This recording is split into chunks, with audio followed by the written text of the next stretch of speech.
realisht ky nuk është libri i parë që është shkruar për Majlinda Kilmeni, po është hera e parë për mua që përjetoj një ngjarje të tillë. Jam shumë e lumtur që këtë ditë u gjenda në Kosovë edhe po takoha edhe mundësi me ardh me i taku gjithë juve e sidomos fëmijët.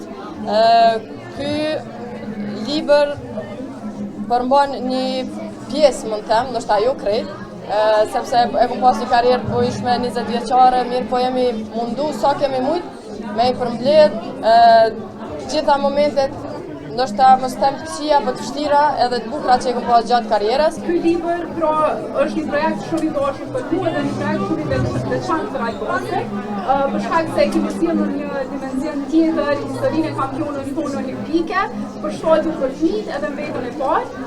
Qëllimi im ka qenë që fëmijët ta njohin jo vetëm sukseset dhe triumfet e Majlinda Kilmenit, po edhe sfidat, sakrificat, cilat i ka pas me arrit deri te suksesi i saj shpirtëror. Libri përmbon mesazhe të ndryshme. Majlinda Kilmeni e ka zhvilluar karrierën e saj bashkë me rritjen e shtetit të Kosovës. Çdo etapë që ka kalu shteti i Kosovës ka kalu edhe Majlinda, që ka bërë përpjekje të shumta edhe ka shërbyer si shembull për ndërkombëtarizimin e sportit. Kjo është organizimi i sportit për sakrificave, po mesazhe edhe për shëndetin e tij. Ndërsa unë si grata